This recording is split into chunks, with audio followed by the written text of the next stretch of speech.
TPCSI fans, you want to revolutionize your sports investing habits? Allow me to tell you about WagerWire. WagerWire is an app that helps you become a superior bettor by allowing you to sync all your sports books and track all your bets in one place. See your current action, your betting history, and stats. You could also sign up for sports books and collect bonus offers. Follow them at WagerWire on X, as it's the best account on the platform. Head to App Store or Play Store now and search WagerWire and download the app.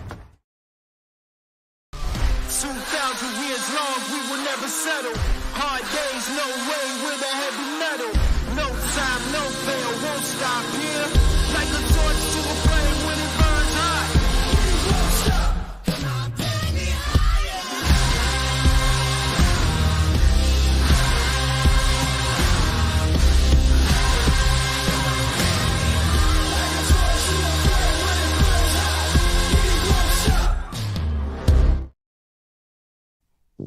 From the ECSI Sports Studios and the #1 sports investors in America,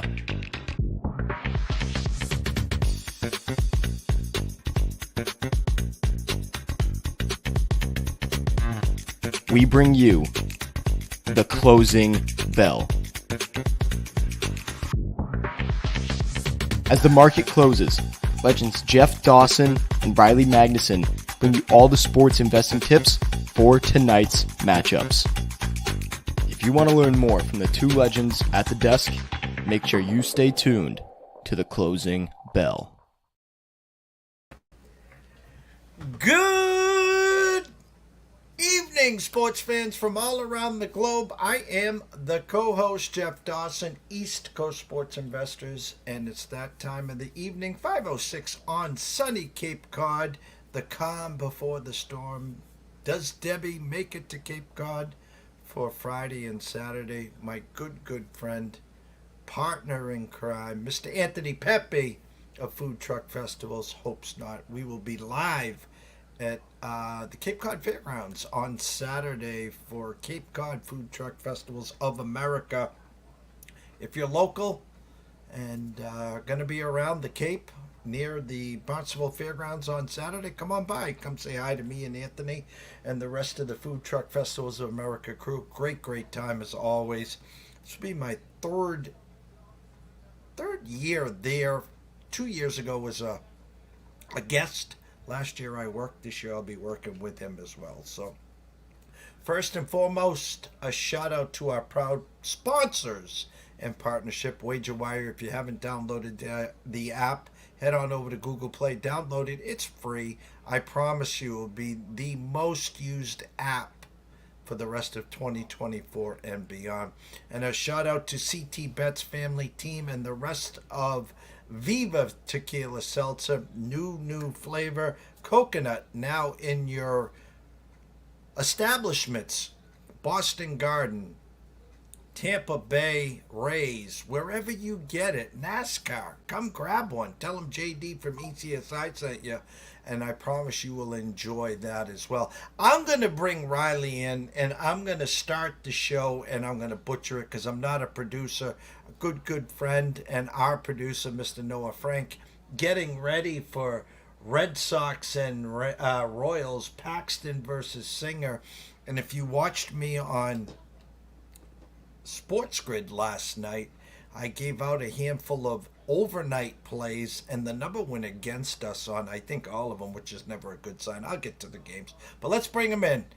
Mr. Southside Riley, trying to stop a 20-game losing streak, Riley Magnuson.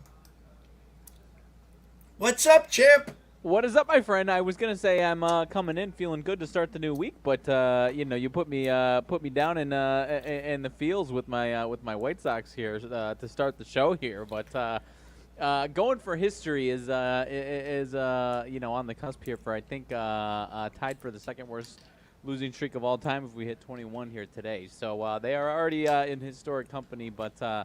Either way, they can't bring me down. I'm feeling good. I've long accepted this fate of this team here. So obviously, trip to Oakland could be pretty ugly.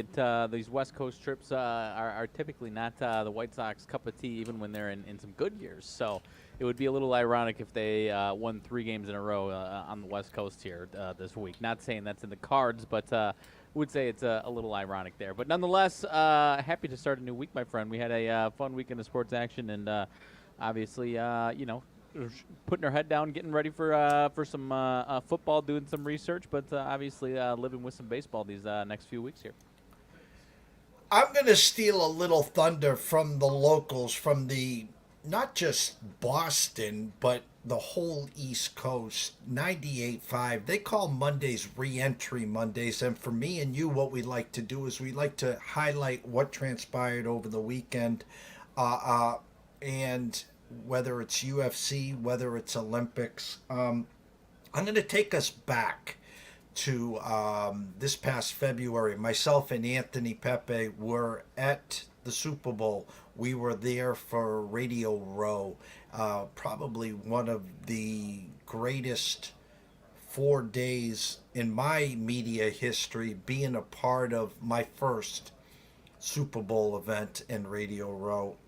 And the reason I'm bringing it up is on Friday, we interviewed the Philly Godfather, and he's on every big-time show, CNBC, every big-time media outlet. Everyone knows the Philly Godfather. And I was asking him about the Super Bowl, Riley. I was asking him how he broke down the Super Bowl. And I know I've said this before to you, and I've said it on numerous shows. I'm going to say it again. I says, how do you break down the Super Bowl? And he looked me straight in the eye. He goes, Jeff, you can't quantify greatness. And I says, well, please carry on. He said Mayweather. He said Brady. He said, I'm missing one here, Michael Jordan. Yeah, I was going to say. Yep. Michael Jordan, and then he was talking about Patrick Mahomes. He says you can't put a number on greatness. You can't quantify it. And so you go back to Mayweather, 50-0, 51-0, whatever it was. You know, there were fights he was minus 500, 600, where the true experts said he should have been minus 2,000. And you know, I'm afraid to give out a minus 145. I duck, yeah, hit the risk button. But my point is, you can't quantify greatness. Michael Jordan, the Bulls in that run, Tom Brady for 2 decades. And then he was talking about Mahomes. And Mahomes is an underdog. Remember, Brady is an underdog. I mean, all the experts in that field would just laugh and run to the bank. You're going to give Brady 3.5 points. Oh, you're going to give me plus 155 on the money line. Thank you. So as I butcher this, I'm going to bring this in, and I hope I don't butcher it, because we witnessed greatness. And I'm going to butcher this, aren't I? Hold on. I hope I don't here. Share screen. Okay.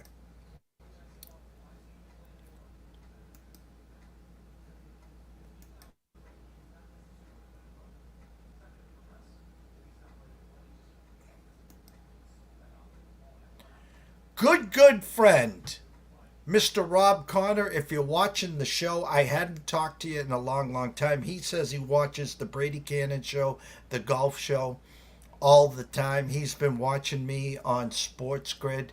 He sent me this ticket, and he goes, Jeff, I'm not one of these guys that set up the duck boats, the parades. He goes, I just wanted to show you this ticket. And he goes, I just wanted to say keep up the great work that you guys are doing. Mr. Riley, can you please read that ticket for me? And what does it say? My computer is a little spotty on my end. It's a lot smaller for me. I'm pulling up my phone to see it here. But I believe that looks like, I can't tell what the wager is, but I believe that looks like a Scotty Scheffler, I assume a live betting, is that 45-1? That is Scotty Scheffler at 45-1 that he bought Sunday morning at 2 a.m. And he only put $11 on it. Again, we're not here for what the wager was, but he invested and wagered $11 on Scotty Scheffler at 45 to 1, and he cashed for $506. Mr. Rob Connors, congratulations. And again, I talk about greatness.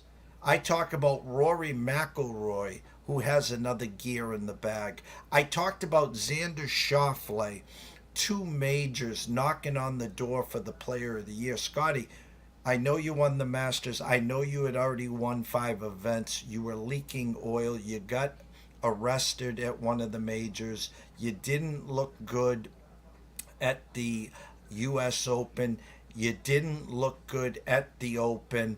And here you go. You're 4 or 5 shots back. And let me take it back to Rory, who was 4 shots back. They got within 1 and then stepped up to the tee and put it into the drink, and thanks for playing. My point here is, listen, when you are talking greatness, and we were talking Scotty at Tiger-esque, it's almost a set it and forget it. It's beer and pizza money. That's what we talk about here. Here, I'm going to put $10, $11 here. Is Scotty going to win? 99 out of 100 times he's not. John Rahm at the turn, 4-shot lead, minus 600. They were engraving the gold medal, and Mr. Greatness himself, Scotty Scheffler, said, "Hold my beer, not so quick," and there you go.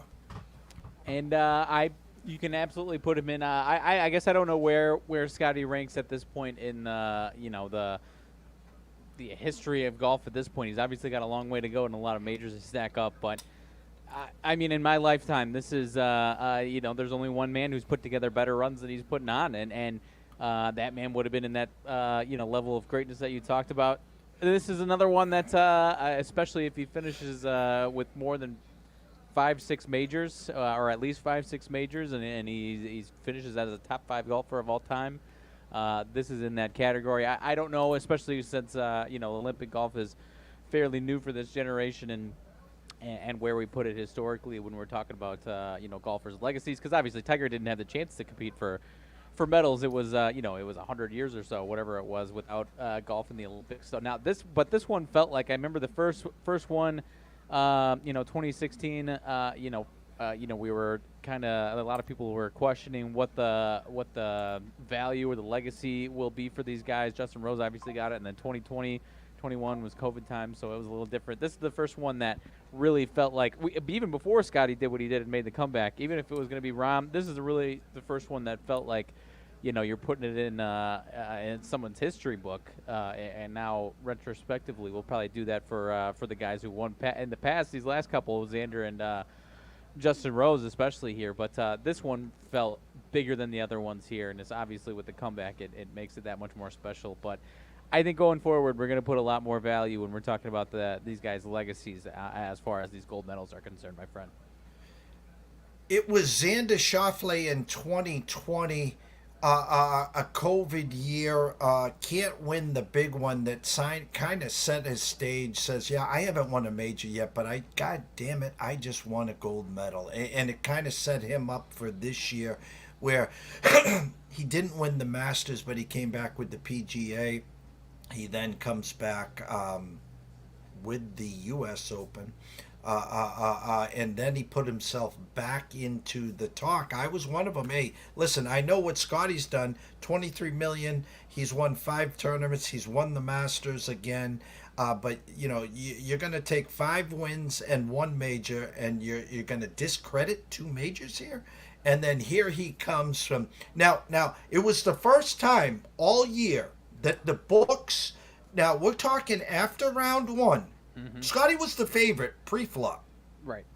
But after round 1, Xander had a 2-shot lead on Scotty, and it's the first time the books had now respected Xander and had Xander the favorite over Scotty. And after round 2, the same. And listen, I know how to read the board better than 99.9% of the world. The numbers told me Xander was going to win this thing. And going into Sunday, you had Xander tied with Rahm, and at the Circa, Jeffrey Benson was giving you plus 145 on Xander, plus 190 on Rahm.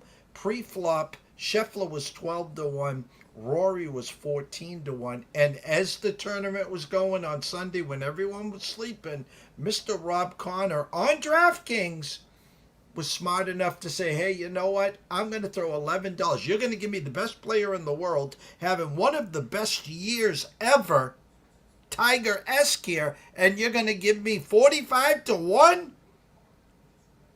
Set it and forget it. It is, I mean, I think you're going to see a lot more of these tickets going forward when Scotty is lurking in the weeds like that.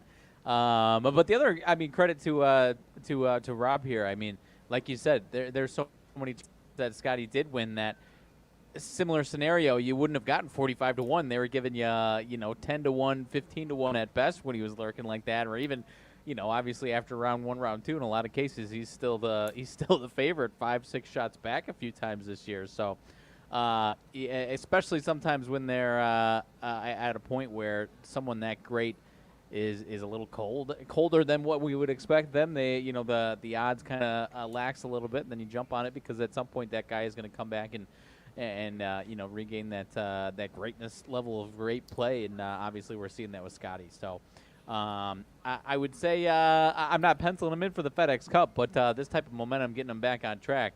I mean, it's going to be hard to unseat that man whenever we're in the next few weeks here for FedEx Cup. No, you don't need to pencil it in. You can just put it in black Sharpie. I mean, I said pre-flop. Rory, you'll know after round 1. He's aiming for the sticks. And hats off to Rory. Again, got it to within 1 and then puts it in the drink. And I will just close with the golf analysis as this is.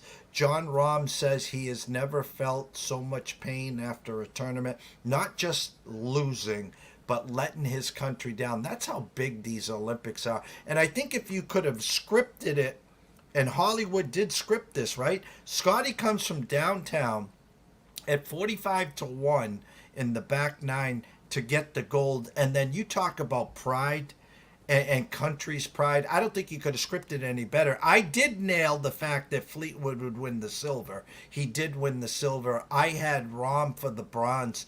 But pride... There is no better scenario winning the Masters, having your caddy go to the 18th hole, pulling the pin, taking his hat off and bowing, than Mr. Matsuyama coming up and grabbing the bronze. And not to pat myself on the back, but I did mention Matsuyama as a guy to what was the verb we were using? To salvage their season. That's what what I'm looking for there. Yep. And I obviously not the full salvage, and it still was not an ideal season overall. I mean, a bronze medal is really all he's got to show for it there. But no, love Hideki. I hope he's obviously had some health issues this year. I hope he can get back to being in full form and competing in some of the big events like this and some of the majors at a consistent level, because we saw him a couple times and flirted a couple times, but didn't get the full Hideki experience, and that is such a good dude and such a great ambassador for Japanese golf. And whether it's the next few years here or next Olympics, I hope he can get it done.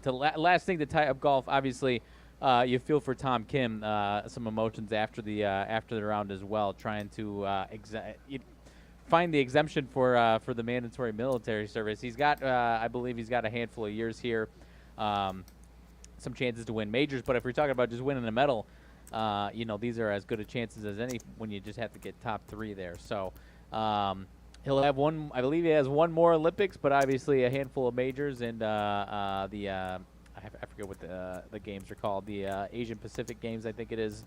That Sung Jae got some exemption for. So hoping he can get himself that exemption. But you obviously have to feel for him because he's been, especially this year, he's been playing some great golf and come up short a few times this year. And the other guy that reminds me of, I remember the talk was Sung Jae Im was another one that needed a not too long ago to crack whatever it was for the same thing. So I hope they work things out there. I got to go over, before we break down the card, it's a short card. We got the Mets in St. Louis starting now.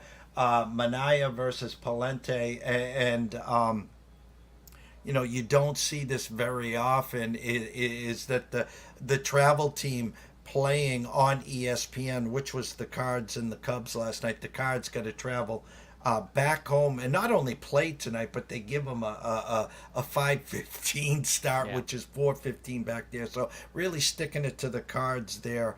I watched the UFC at length at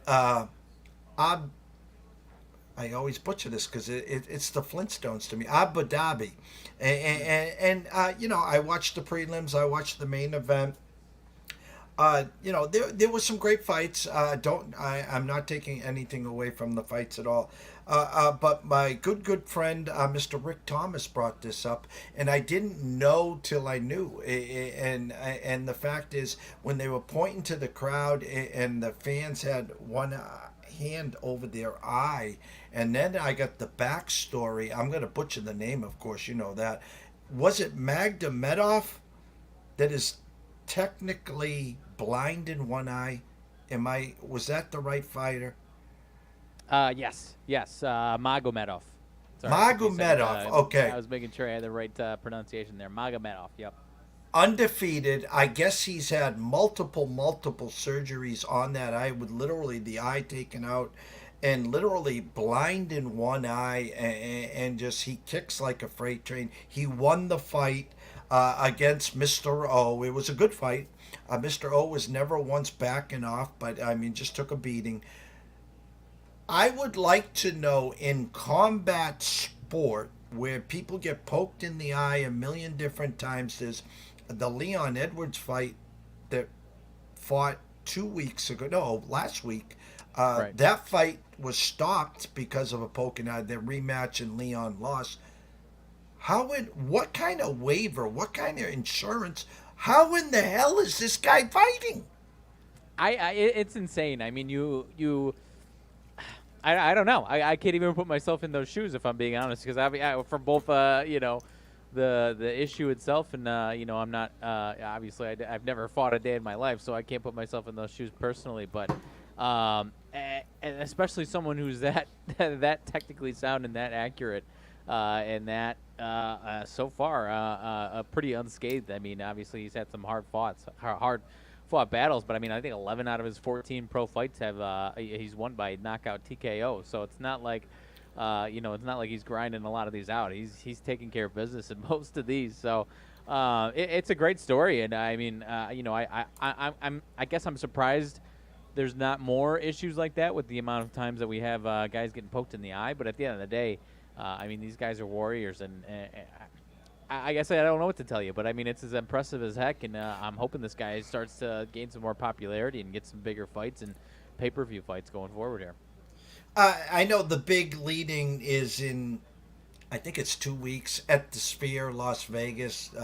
Noche, I think they're calling it. But what'd you see in the UFC over the weekend? Anything impress you? Anyone let you down? Was there, again, as Lou has come on now, week after week, talking how the favorites are just rolling and rolling. I think the favorites went 12-1 on this card. If you're just a dog guy, I mean, I guess you can take a big favorite, and you can go by TKO, by submission. You can go to the under/over, but the dogs aren't coming. Is that because of the matchups? Is that because of the talent? Or is the talent just gotten that good that the dogs can't make a big move here? It depends. I mean, it's an interesting situation. You have times where favorites just roll and roll and roll, and then it makes you think, why don't I just throw together 4 or 5 of these guys together on one thing?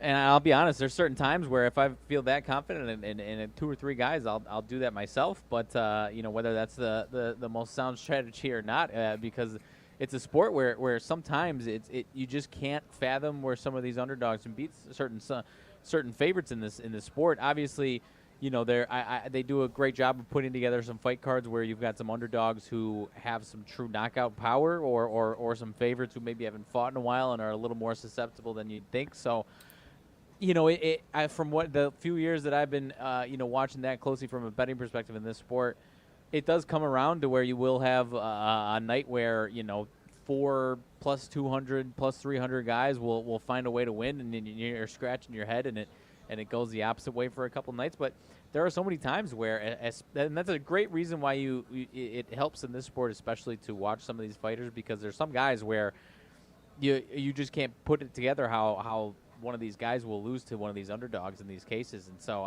it obviously happens. But to your point, that's another reason why we talk about all the different fight methods and winning methods and all these other sorts of angles, because that's sometimes how you have to find the plus money on it. I mean, I think I suggested Nurmagomedov to win by submission. Obviously doesn't happen, and he wins by unanimous decision. So sometimes there's a couple favorites every card where it doesn't hurt to throw them together and get somewhere around even money on a parlay, because some of these guys are that much better than some of these fighters. I do think in some cases it is a little head scratching that these guys aren't minus 400, 500 favorites. I would have said that with the main event and two co-main event. It's another reason why kind of scares you off from throwing them together, because obviously these underdogs in these cases, especially both these fights here, were decorated fighters that can absolutely take care of business. But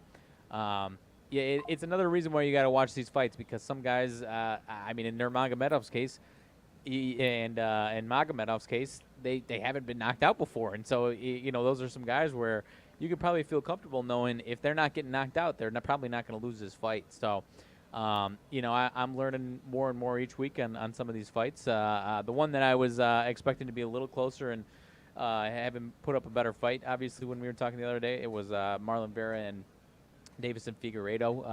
Marlon Vera, he's got some high level and high name losses now these last couple of years, but obviously kind of slipping a little bit as far as his title chances. I mean, obviously lost to Sean O'Malley for the title, but now a couple in a row here, he's obviously going to have to scratch and claw to get himself back there. So I was a little disappointed in him. But again, impressed by Davison Figueiredo. I wasn't.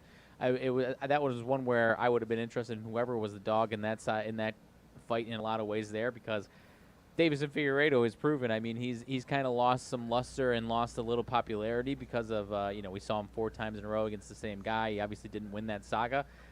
But I said it the other day, the only guy he's lost to in the last 5+ years is Brandon Moreno. So every single other person he's fought, he's I think there's been a questionable 1 or 2, obviously, on the decision, I think.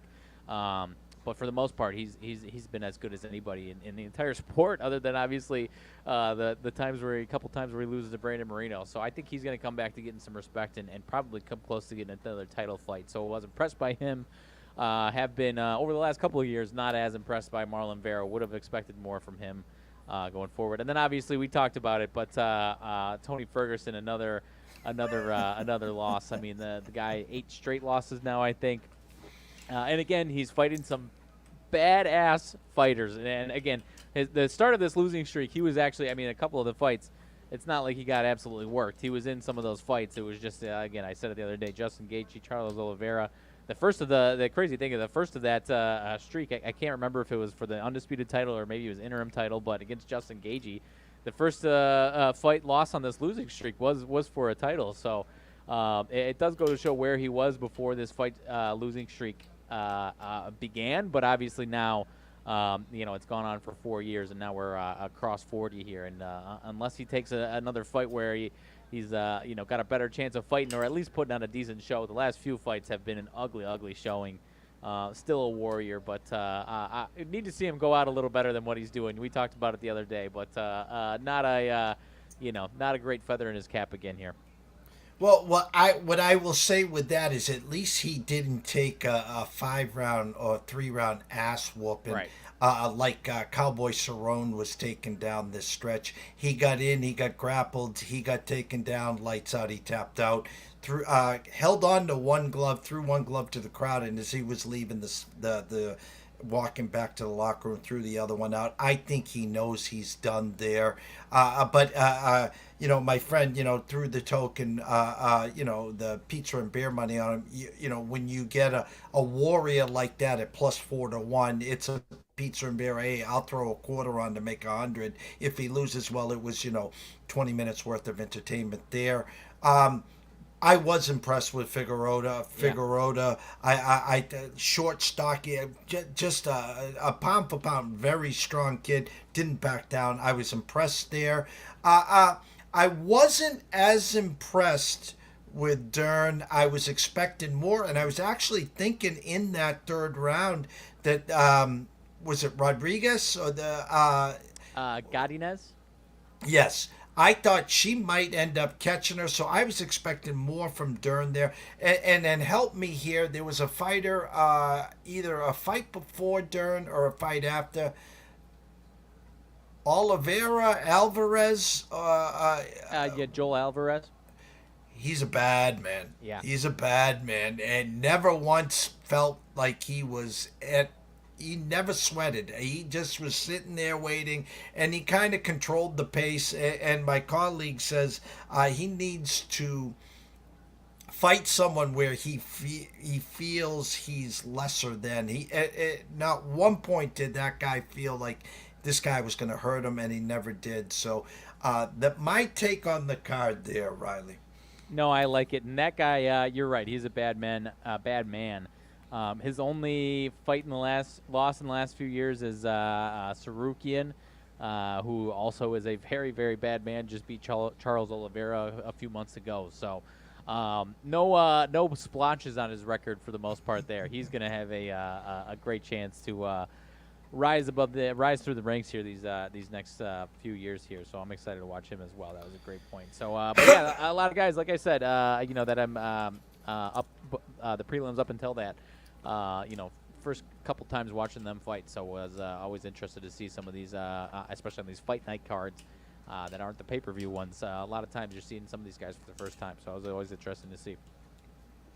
Quick shout out to Scotty Webb, was not available on Sunday as Debbie hit Florida. He lives in the Tampa area, no internet, no power. He's doing fine. He takes his Mondays off. He'll be back on Tuesday at 6:15 there. I do want to say this. I had 4 spots on Sports Grid yesterday, 2 at 3:30 and 2 at 9:30. It was funny. At 3:30, I gave out 2 first fives as the big plays. One was the Padres minus the hook first 5, 1-1 bottom of the 5th, leadoff batter solo homer. Then they hit back to back, so we cashed that one. And then I gave out the ESPN game on the second segment.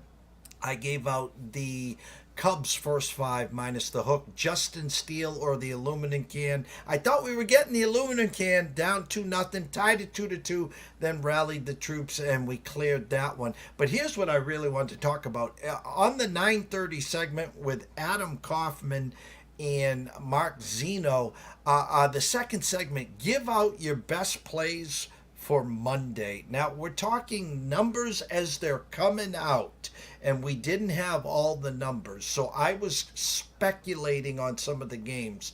And they do a full video, of course, out there. There was probably 3,000 live just on Twitter, tens of thousands watching it. And I'm watching the numbers this morning. I'm like, holy shit, everything I gave out, the money has come in on the other side. We talked about Kansas City first 5, Kansas City team total. I speculated their team total would be 5.5. Juiced under, would get plus money. It's Paxton for the Red Sox, and we know he's a box of chocolates. And of course, what happens? Money's flying in on Paxton, and Kansas City team total dropped to 4.5, juiced to over 140. So if you watched that show and played Kansas City first 5 minus the hook, you played their team total over 5.5, and you haven't jumped in yet, just stay where you are. No reason to jump in there. That was one of them. I did talk about, I thought the Glasnow Nola was a Philly number. I thought the number was short overnight. And right now, Glasnow overnight was 135 down to 128. I still lean Phillies. They about woke up. They have been dreadful. They are now 8-13 their last 21. Glasnow second game back since coming back. I do lean Phillies full game there. I talked about Logan Webb first 5. I talked about the Giants team total over. It is Patrick Corbin Day, so keep an eye on that one. I thought Minnesota as a 120 favorite against Cy Hendricks. We know he's been our kryptonite here. He has been one of these guys that when we play him, he doesn't get out of the third. But I did trust and respect that opening number on the Twinkies there. So that was just my quick talk. If you watched me on Sports Grid or if you saw the video like tens of thousands it did, I was talking about numbers that we were gathering last night at 9:40, and now the morning number, the shift, the correction. So we can talk about the board as you speak. Currently top of the second, Miami St. Louis scoreless. Well, I wanted to throw in talking about an open number that has shifted. Astros and Rangers. Astros get a little bit of the respect overnight on the road now. I am seeing them as a pick'em here at Texas, with Andrew Heaney on the mound, who last couple has not been very good. 7 hits, 4 runs against the Blue Jays last time out. 4 1/3, 6 hits, 6 earned runs against the Cardinals. Was actually pretty good before that, but a couple of ugly ones here. And you got Hunter Brown on the other side for the Astros. Last time out, 9 hits, 5 runs allowed. Time before that, 8 hits. Skated out of there with 1 run allowed, but he's giving up a lot of hits right now. Are we thinking this is a little bit of an Andrew Heaney bounce back and maybe Rangers offensive night, or maybe more respect to that opening number? You know, I had Houston and Brown minus 125 overnight. Rangers plus 105 currently at the Circa. Rangers now minus 106. Houston minus 105, 8.5 juiced under.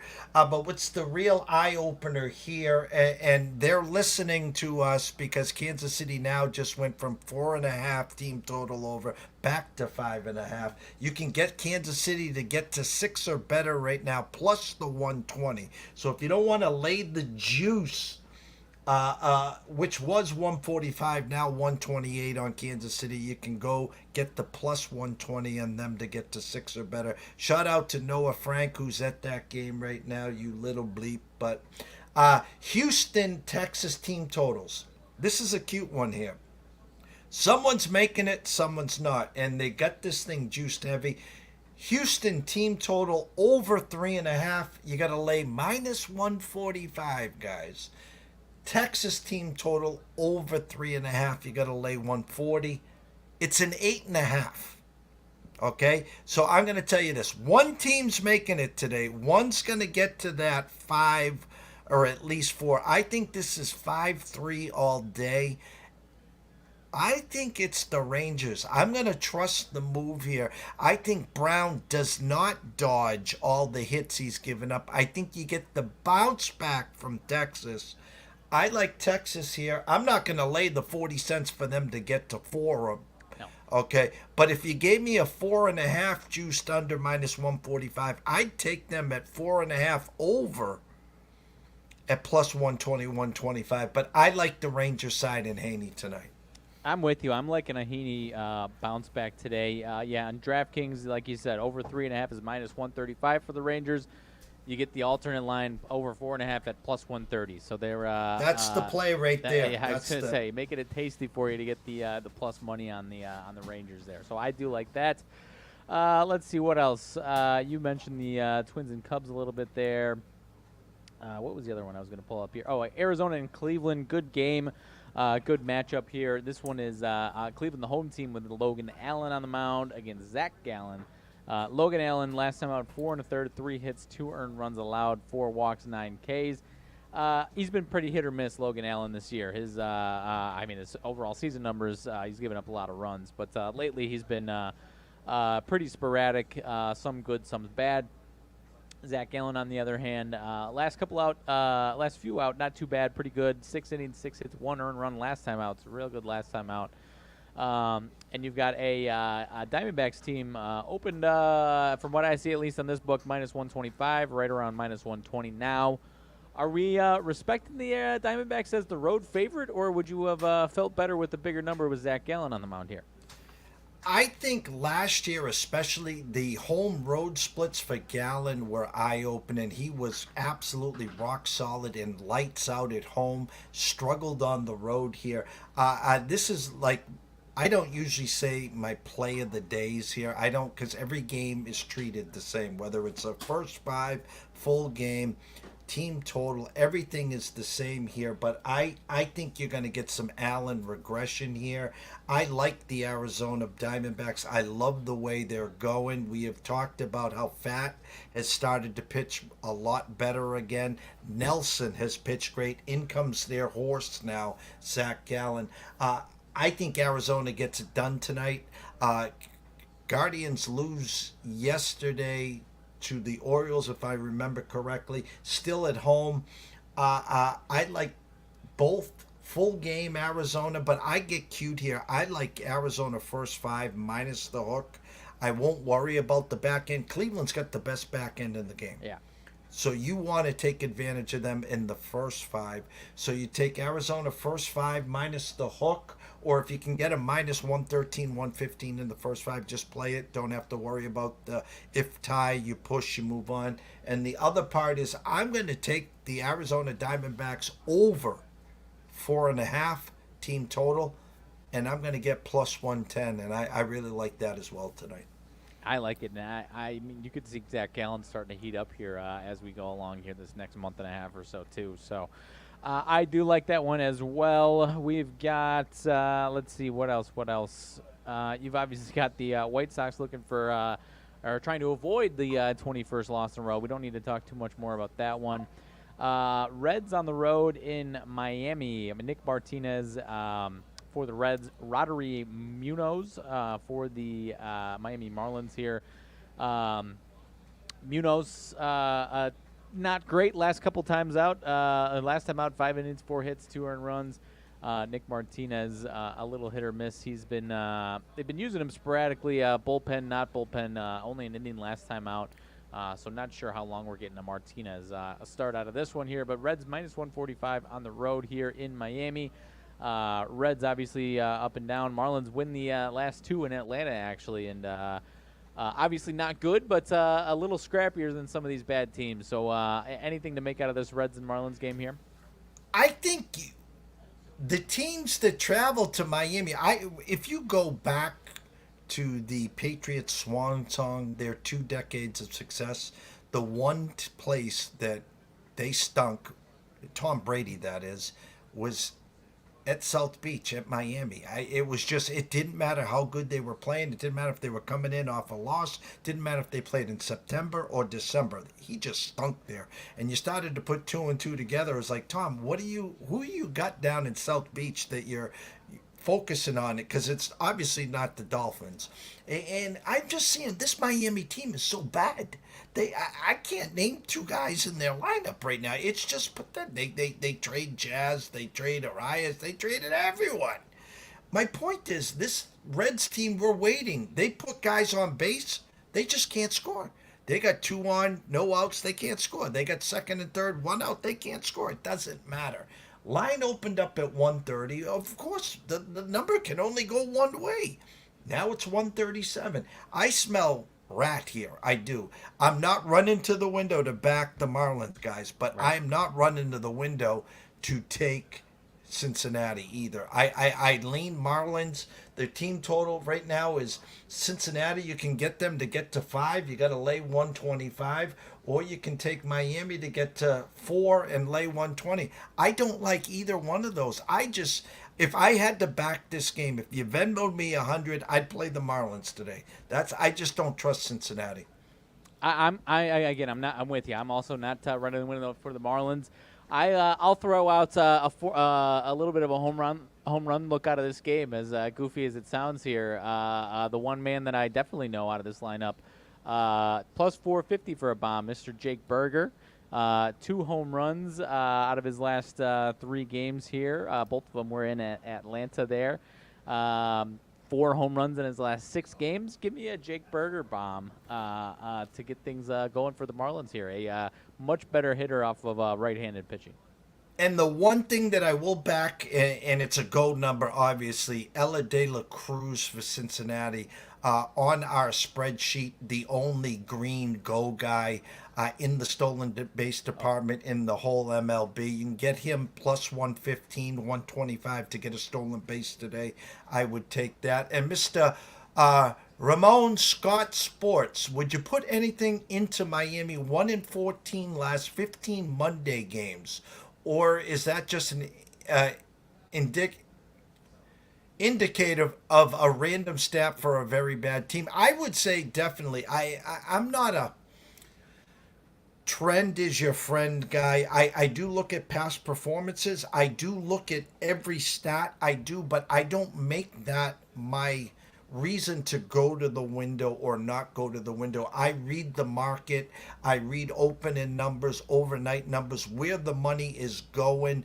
And I will say this, Mr. Scott Sports, as I said here for the last 5 minutes, I think Miami is actually the side here. So if you're telling me they're 1-14 their last 15 games on Monday night, then why did Cincinnati only open up minus 130? And why were they only giving us plus 110 on the Marlins?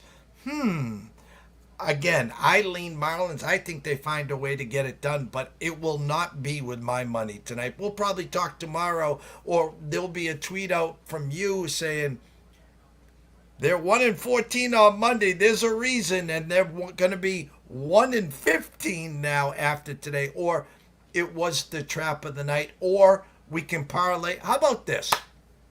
Pizza and beer parlay tonight. Marlins and White Sox. There you go. Oh, okay. Yeah, okay. I wonder what that'll get you. But, yeah, I think when, if we were talking about the Red Sox or a team above 500 with that type of stat, it might be something worth looking at. And it's not to say it's not nothing, but like you said, Ramon, it is a bad team, and bad teams are going to have some bad stats. So, if they come out and they're jogging to first base and they're sleepwalking out in the field, then maybe they're Sunday night partiers out there. But it's a great question though, because sometimes there are some trends where you might break it down and find that there is something to do. Something there, and again, not to say that there's not nothing there, but bad teams are going to have some bad stats from time to time as well. I did have one home run prop. It was a go number. I don't have the actual number in front of me. I think it was plus 225 or 230, and that was back in the Kansas City game. Salvador Perez. What do you have for Mr. Perez for a homer tonight? Salvi is plus 245. It's a go number. Go number. Because I think Bobby Witt's like 330, if I'm not mistaken. On here on DraftKings, it's down to 290. Hunter Renfroe plus 340. Yeah, Salvi Perez was my home run prop today, and I like to do correlated home run props with over 1.5, and I think he was minus 110 or 115 for plus 1.5 on total basis. So at least if he gets a double, he offsets your homer prop. But Salvi hits a homer, you get plus 245, and then you want to make sure that you correlate that with over 1.5 total bases. Yep, I'm seeing it. It's I don't know what you just said, but minus 125 on DraftKings for the over 1.5. Is that what you said? Yeah. Yeah, he's 115, 120 now, 125. It kind of goes hand in hand tonight. Yeah. Yep. No, I like that one as well. I don't have too much else. That was a great home run look there. Jake Berger, not quite the type of home run go number that we're looking for, but a guy that's only 17 home runs, so I don't hate the 450 on that one there in that game by any means. So not oh my gosh, we got to run to the window with this one, but I'll throw that one in the ring for us there. But other than that, about a half, maybe a little more than half the teams in action today, so not a full slate of baseball, but got some good thoughts and some good looks coming out the show today, my friend. Short menu. Started the new week here. It's already August 5th. ECSI VIP is an amazing week, 9-4 for the week. Enjoy Envelope Monday. If you haven't gone to our website at eastcoastsportsinvestors.com, you'll see on the top right, there's a plans and pricing. We've been together here for 9 years and 7 months. January 1st, 2025 will be the start of our 10th year, and the prices have remained the same. What we do now is very simple. We call it an ECSI Welcome to the Family. It's for the long-term marathon people that are here to invest. We're not an action service. We don't send out 25 plays. We average 1 to 3 plays. As I said, we were 9-4 last week. We handed out 13 plays in all, plus 5 and change on the unit size. We have a $3 a day. It's your ECSI gym membership. For $99 a month, you get every one of our plays sent to you via text, to your cell phone, and email breakdowns, futures. We're 4-0 this year in the majors. We'll be doing in golf. We'll be doing the FedEx Cup. We do nothing but experts here.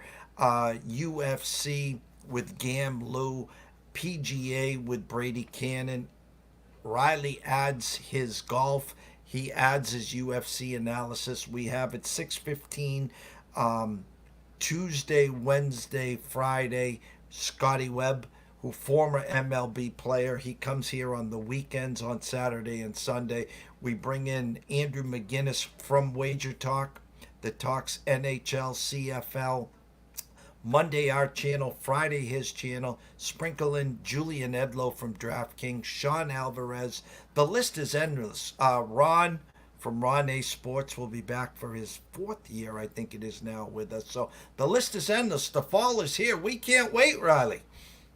I know. I was just about to say for my closing thoughts, obviously we're rocking and rolling the next month on baseball, but been diving, always obviously on top of, breaking news and everything going on in NFL, college football, but diving deep into the research, getting ready for this upcoming season. I've got my Big Ten, got a Big Ten shirt on me right now, so a little bit different, a little bit bloated Big Ten coming down the way this year with the other teams that are coming from the Pac-12. So I'm ready for it. I'm excited, and it honestly can't come soon enough. I get giddy talking about NFL, college football. Obviously, you know me with my Big Ten. So we'll be ready. Got a few teams to add to the arsenal. Obviously, teams that I pay close attention to anyways in the college football season. But I got to get that extra Big Ten expertise and spin on it for my liking here. I'll close with this. Yes, now it's not the Final Four, it's the Final 12. I think the way I understand it is, I thought it was 2, but maybe it's the top 4. I think the 4 conference champions get the bye. Yep. And that 5th added one, the Appalachian State or something, obviously will play. Guys, I look at the schedule. Anything can happen. They're kids. We know that. This will not be the March Madness of basketball. So, will a 12 beat a 4? Most likely, probably not, as we know that. But my point is, looking at the Ohio State schedule, maybe they lose. I think they're at Oregon. Other than that, they're at Penn State, Michigan. None of those guys are going to beat them. Georgia will be a force this year. Look out, the sexy play over there is Ole Miss. The whole world's on the University of Texas and the Horns there. It's going to be a fun year. I'll be rooting for Nebraska to get over 7.5 wins, which they'll be stuck on stupid again. But I think Matt Rule here, I think it's year 3, Riley. I think he gets it done. I think he gets them to 8 or better. I don't think they get into the Final 12, but I do think next year they have an opportunity to get there. But I'm super stoked as you as well. I think I'm going to have to put you on the spot here, sir. Okay. We're bringing back the Big Ten Fridays with you as you break it down, correct? Of course. If I had to pick one show that we do the entire year, it might be the Big Ten show for football and basketball on Fridays, my friend. So, right. Absolutely. If I had to pick one specific show, it would be, you got to get the football and basketball Big Ten in there, but absolutely. Well, we can't wait. Tomorrow is Tuesday off the top of my head. Me and Riley will be back 4:30, 5 o'clock on Tuesday for the closing bell. Scotty will be back here at 6:15 for Inside the Batter's Box there. And then I'm sorry. Tomorrow night, 8 p.m., Brady, Kannon, Tea Time Wagers, live from Vegas. He'll be at Bet Bash. We're going to bring the show to Tuesday, not Wednesday. So Wednesday will be a quieter day other than potentially, I give Riley the day off. We'll talk later about the Wednesday night show. Scotty will be here at 6:15. Thursday, UFC Gam Lou. We'll be talking for UFC Fight Night there. We will also be doing the horse show on Thursday, and me and Andrew will be back at 11 a.m. So, from myself, Jeff Dawson at EC Sports Invest, the one and only Riley Magnuson at Riley_Magnuson, the one. Shout out to Scott Sports. Shout out to Amber. We can't thank you guys enough. Big night here. It's Monday, guys. Enjoy it. It's a new week. ECSI VIPs. Enjoy Envelope Monday. We're on a roll with those. I think it's now 7 of the last 8 or 7 of the last 9 weeks we've been getting envelopes from the book. So if you haven't gone, take a look at our website, eastcoastsportsinvestors.com. Any questions, follow me at EC Sports Invest. DM me. I'll answer anything you need to know. See you soon, guys.